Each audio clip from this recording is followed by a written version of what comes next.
planning a trip to Chengdu but don't know where to start? Hi, this is Wendy from Wendy Way Tours. Today, I'm going to show you some of the best things to do in Chengdu. So come with me.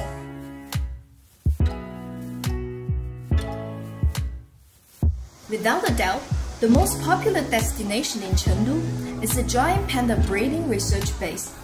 It's the closest and most easily accessible panda base from Chengdu city, where visitors can see the giant pandas outside of the zoo. From the city center, it takes approximately 40 minutes drive to get there, and this is the #1 top things to do in Chengdu. At the panda research base, visitors can meet these incredible animals and see them living in a natural habitat. The panda base is over 100 hectares in size, with the vast majority of the land being bamboo groves, and more than 50 giant pandas currently live here. During the month of August and September, visitors to the panda base can also see the newborn baby pandas. Although July and August is our summer vacation, so just be prepared with the crowds too. I'd recommend avoiding visiting during any national holidays and also arriving the panda base first thing in the morning, which is when the pandas are the most active and less crowded. One of my favorite places to visit in Chengdu is People's Park. This is the most famous city park in Chengdu, and it's an oasis of greeneries with trees and plants throughout the park. Despite being in the center of the city, during the day, you can see people painting, dancing, singing songs, drinking teas, socializing, playing mahjong, selling typical local street food. Lots of activities going on. There's even a big lake within the park, offering boats available to rent. It's a fantastic place to see the slow-paced life in Chengdu and learn more about the Chinese culture by participating in a group dance, people watching, or even join locals for a cup of tea and leave the busy city life behind for a moment. There's a tea house with over 100 years of history hiding in the People's Park in Chengdu. The local people here love enjoying their life. Let's go and have some tea. Being one of the most famous tea houses in Chengdu, the Heming Tea House is located right in the middle of People's Park. Decades ago, tea houses were places where people would watch live performance with friends and family. But now, the popular activity to do while drinking tea is to play the games of mahjong and people watch. After the tea house, I also recommend that you visit the matchmaking corner in the park, which is full of parents looking for a future spouse for their child. So I'm at the marriage market in Chengdu People's Park. Let's go and check it out. What does the parents expect for their future son and daughter-in-law? Lots of people here, very busy. Alright, let's take a look.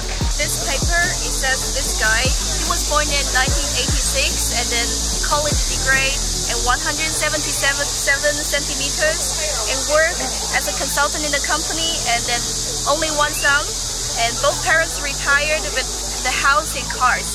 And they are looking for a girl that is 160 centimeters tall and with neat features and very slim bodies. So this is what they expect, and that's most of the time what the parents they will put it in these Chinese characters.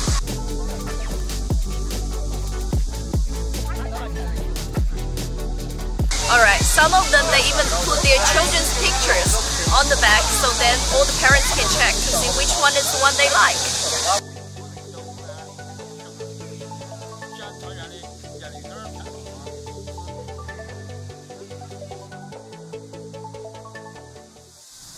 If you're ready to get amongst the crowds, a visit to Kwanzaa Alley is a popular choice, and it's only a short walk from People's Park. Kwanzaa Alley is an ancient street in Chengdu city, which is full of charms, character, and historical architectures. It features many shops, street food, snacks, tea houses, galleries, and much more. If you are adventurous, you might also want to try the ear cleaning, which is an old tradition in this area. The locals believe ear cleaning stimulates the nerves in our ears, leading to an improvement in hearing and even better to sleep. I didn't feel comfortable about it and never done that before. But I decided to do it for this video and end up with enjoying it. For those who are interested in escaping the big city life in Chengdu, the Wuling Monastery is a very peaceful place to spend an hour or two during your time here. It's very easy to get to by metro, and upon arriving at Wuling Station, only a short distance walk away. With a history dating back over 1,000 years, it's considered to be the best preserved ancient monastery in Chengdu. What makes it even more interesting is that it's still an active Buddhism temple where you can see both monks as well as local visiting. You can also find a very nice vegetarian restaurant within the monastery, which I recommended. Jing Li is one of the most interesting photogenic places in Chengdu. There are so many things to see and experience in Jing Li, with the festive atmospheres, shops, street performance, lanterns, bars, snacks everywhere.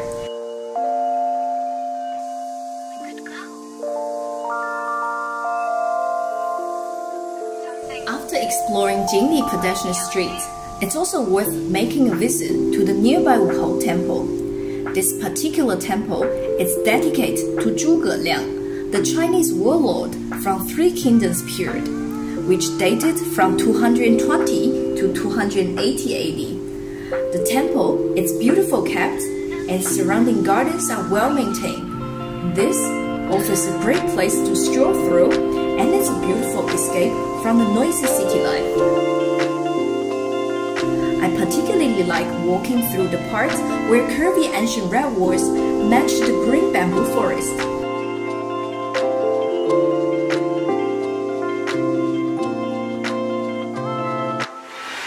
If you have done all the main attractions in Chengdu and still looking for something different to take photos, the Panda Base Art Exhibition Center might be something different for you to check it out.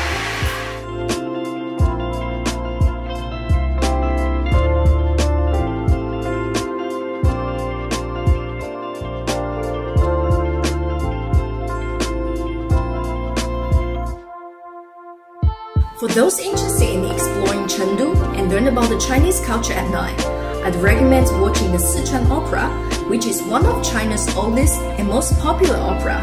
It's an interesting performance featuring classic opera form, face changing, fire speeding, and shadow play. A night at Sichuan Opera Theatre in Chengdu, it's a unique culture experience and a great way to enjoy an evening. If you like to enjoy nightlife, I'd recommend going to Anshan Bridge area of Chengdu. Aside from being absolutely beautiful when the night falls, it's also one of the go-to nightlife spots. Located at the top of the bridge, there's also a popular high-end Chinese restaurant named The Bridge that you can stop by if interested. Right now, I'm in Shimao Tower. I'm gonna go for a drink and a nice view of Chengdu. Come!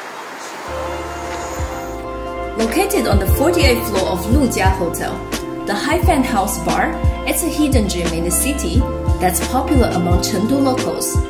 It can be quite tricky for those visitors who doesn't speak any Chinese, as the staff here speak limited English. They specialize in offering dessert and drinks only, and their drinks can be a little on the weak side compared with the cocktail aboard. So feel free to ask the bartender to add more alcohol if it's necessary. This place is actually quite small and cozy, and what I love here is the live music as well as amazing night view overlooking the Chengdu city. If shopping is your thing, IFS and Chunxi Road pedestrian street area is where you should head to. This area is easy to access by local transport. You can find modern arts, traditional culture, luxury and Best Buy in all this area. There are so many shopping malls and large variety of good places to eat and nice cafe to chill. If you love taking photos, do not miss the huge panda climbing over the IFS building. It's also walking distance from here to Taiguli, which is another shopping district where you can find many international brands there. Another great option to shop in Chengdu is the New Century Global Center. Claiming to be the largest shopping center in the world, Chengdu New Century Global Center covers nearly 400,000 square meters shopping area, so everything you can imagine, it's under one roof here.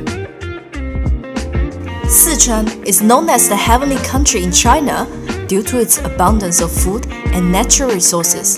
The number one must-try is the famous Sichuan Hotpot here.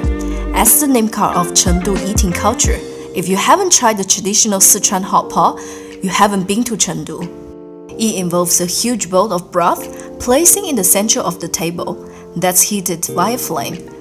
The ingredients ranging from raw vegetables to thinly sliced meat, so you can put them in the broth to cook and dip them in the sauce to add flavor before eating. If you don't like spicy, there's also non-spicy broth available for the hotpot. The following are some of the greatest hotpot restaurants with English menu in Chengdu.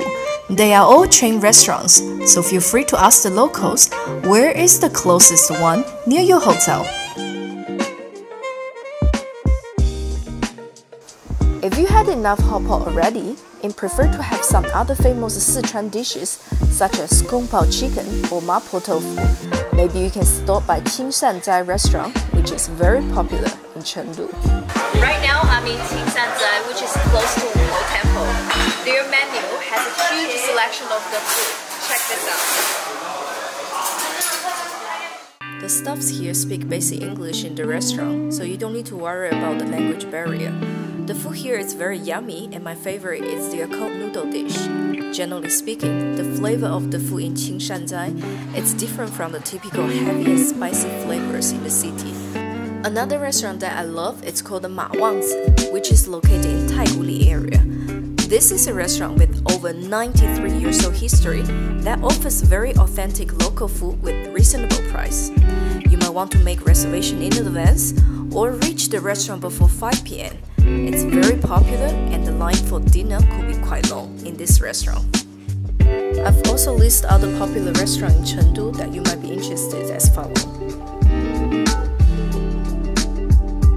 Apart from eating at the big restaurants, there are also lots of mouth-watering snacks in Chengdu. Most tourists will go to Jing Li or Kwanzaa Alley to try some of the snacks. I would suggest to go to Kuixinglo district as it's less crowded and the price is cheaper compared with Jing Li or Kwanzaa Alley. If you are a spicy lover, you have to try the malatang in Chengdu. And one of the most popular malatang shop in this street is the Fanhua Malatang. Let's go and check it out. If you love Sichuan hotpot, you definitely should try the famous malatang in Chengdu. The common ingredients of malatang are tofu, mushroom, beef, meatball, and other vegetables. These ingredients are placed on a skewer, so you pick your preferred dish and dip them into the hot boiling broth. So I ordered the crispy pork, which is very popular when you're having the Sichuan hotpot.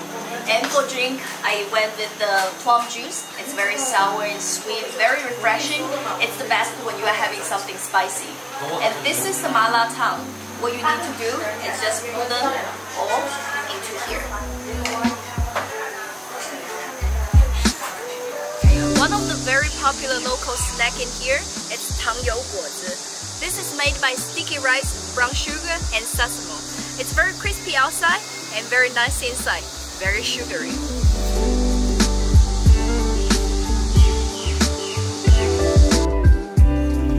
In case you are into some exotic food in Chengdu, you could stop in this shop, try some chicken feet, and also spicy rabbit head and pig pork. Another very popular snack during the hot summer in Chengdu is the Ziba Bingfen.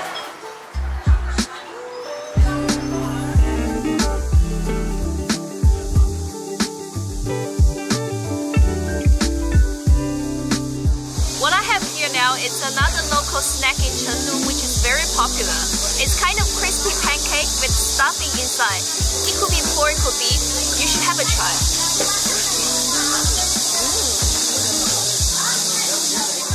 Thank you for watching this video. I hope you enjoyed it. If you are interested in visiting Chengdu with us, please come and visit our website at www.wendywaytours.com. We are looking forward to hosting you and see you next time.